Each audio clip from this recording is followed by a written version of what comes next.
नाज़रीन, कराची पाकिस्तान का मुआशी हब है। कराची मिनी पाकिस्तान है। पूरे पाकिस्तान के लोग यहाँ आते हैं, रहते हैं रोज़गार के लिए। कराची सिर्फ उर्दू स्पीकिंग का शहर नहीं है, कराची सिंधी स्पीकिंग का भी शहर है, बलोची स्पीकिंग का भी शहर है, पश्तून स्पीकिंग का भी है, सराइकी का भी है, पोटोहारी का भी है। हर ज़बान बोलने वाले का ये शहर है, पंजाबियों का भी शहर। गोया ये एक कौमी शहर है जहाँ इस मुल्क के तमाम अवाम रहते हैं, जिन्हें मिनी पाकिस्तान कहते हैं। यही वो शहर है जो 65% रेवेन्यू आपके मरकज़ को देता है और 85% से ज़्यादा रेवेन्यू सिंध को देता है। लेकिन आज इस शहर के हालात क्या हैं? आप देखें, जगह जगह सड़क खुदी हुई है, तबाह हाल है, कचरे भरे हुए हैं, गटर खुले हुए हैं, पानी नहीं है, बिजली नहीं है, गैस नहीं है, एक्सीडेंट है, अस्पताल यहाँ तबाह हैं, तालीम यहाँ तबाह है, यहाँ माहौलियात तबाह है, यहाँ सियासत तबाह है, यहाँ हर चीज़ तबाह है। इंटरनेशनल EIU रेटिंग देता है कि दुनिया के वर्स्ट तरीन शहर में कराची है। 170वां नंबर है इसका। इससे आगे सिर्फ 3 शहर हैं, मैं पहले भी बता चुका हूँ, एक ढाका, एक दमिश्क और एक तराबलस। इसके अलावा 173 में 170 नंबर पर आ रहा है। और किन बुनियादों पे? कि यहाँ इंफ्रास्ट्रक्चर की तबाही है, तालीम की तबाही है, सेहत की तबाही है, अमन व अमा की तबाही है। यहाँ पर आपके पानी नहीं है, बिजली नहीं है, गैस नहीं है। यहाँ के लोग मर रहे हैं, लेकिन फिर भी कमा के दे रहा है और इसी कमाई से पूरा पाकिस्तान रोशन है। सवाल ये पैदा होता है, कब तक कराची में लोग डंपर से कुचल के मर रहे हैं, ट्रॉलर से कुचल के मर रहे हैं, ट्रक से कुचल के मर रहे हैं, इवन के गटर में गिर के मर रहे हैं, बिजली से मर रहे हैं, आग से मर रहे हैं, हर तरीके से यहाँ बेरोज़गारी से मर रहे हैं, गुर्बत से मर रहे हैं, आपके महंगाई से मर रहे हैं, खुदकुशी कर रहे हैं। और ये शहर अगर तबाह होता है तो यकीनन पाकिस्तान को नुकसान पहुंचता है। यकीनन अब इस बात को हर जगह जो है वो वैल्यू दी जा रही है कि क्या ये शहर जो कई अरसे से सिंध का दारुल हुकूमत है, इसकी तबाही, हालांकि ये सिंध को पाल रहा है, ये पाकिस्तान को पाल रहा है, लेकिन इसको जानबूझकर तबाह किया जा रहा है एक साजिश के तहत। कोई इसको ओन करना नहीं चाहता, सब इस पे सियासत करते हैं। अब कराची के मुकामी लोग इस बात का डिमांड कर रहे हैं कि कराची को या तो सूबा बनाया जाए या कराची को वफाक के हवाले किया जाए। अब कराची को सिंध हुकूमत के या कि यहाँ के मुकामी सियासी लोगों के ज़ेर असर ना छोड़ा जाए। क्यों? क्योंकि अगर कराची को इसी तरीके से इसी तरह रहने दिया गया तो यकीनन एक दिन कराची उजड़ जाएगा, और जिस दिन कराची उजड़ गया उस दिन पाकिस्तान उजड़ जाएगा। इसमें कोई दो राय नहीं है, इसमें कोई दो राय नहीं है। इस पे कोई आकर ये कह दे कि कराची रेवेन्यू नहीं देता, कराची उजड़ गया तो पाकिस्तान को नुकसान पहुंचेगा, कोई दो राय नहीं है।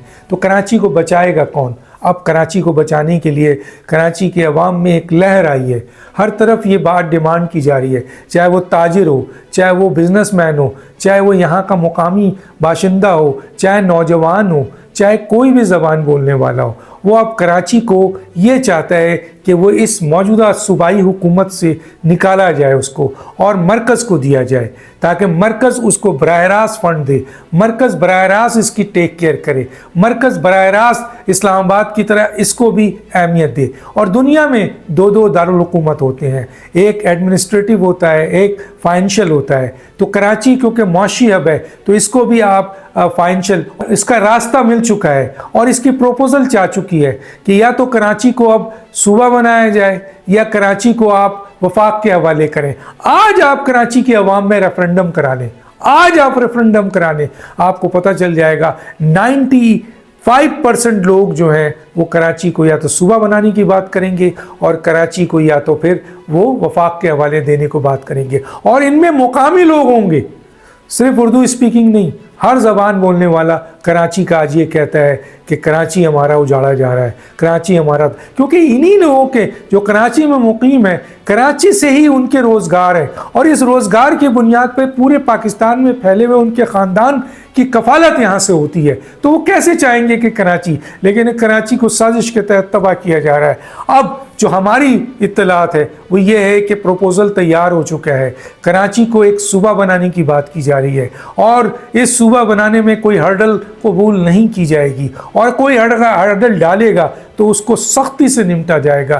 یہ بات بھی آ چکی ہے، وقت آ رہا ہے وہ کہ 28ویں ترمیم آئے گی اور قانون سازی ہوگی، اور یہ بھی ہو سکتا ہے کہ صوبے بننے سے پہلے کراچی کو وفاق کا حصہ بنا دیا جائے، یہ بھی ہو سکتا ہے، لیکن جو پروپوزل میں دونوں چیز موجود ہے، وفاق کو دینے کی بھی بات ہے، اور 13 جو آپ کے صوبے پاکستان میں بننے کی بات ہو رہی ہے، ان میں 3 صوبہ سندھ میں بنانے کی بات ہو رہی ہے، ان میں ایک کراچی صوبہ ہے، ایک صوبہ سندھ ہے، اور ایک صوبہ مہران ہے۔ سوال یہ پیدا ہوتا ہے کہ کیا اب بھی یہ صرف میڈیا تک بات رہے گی، نعروں تک بات رہے گی، یا پروپوزل تک بات رہے گی؟ نہیں، جو ہمیں اندازہ ہو رہا ہے، جو ہماری اطلاعات ہیں جو یہ بتا رہی ہیں، کیونکہ اب کراچی کے تاجر بھی، کراچی کے بزنس مین بھی، کراچی کے رہائش پذیر بھی، عام آدمی بھی، پتارے دار بھی، اور یہاں میں جو بھی آدمی کام کر رہا ہے، جو یہاں پر اپنی روزگار تلاش کر رہا ہے، جو یہاں کا رہائشی ہے، جو یہاں کا مقامی ہے،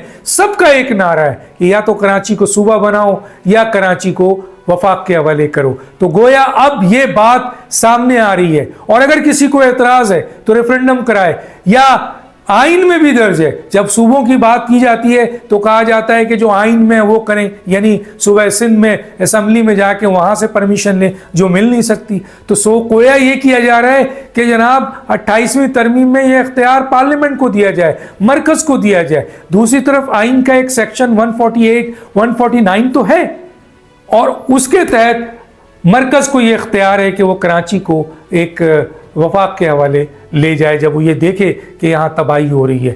تو اس پہ بھی اعتراض ہے۔ اب یہ تو آئین کا حصہ ہے، آئینی اختیار ہے وفاق کو، لیکن یہاں بھی رکاوٹ ڈالا جا رہا ہے۔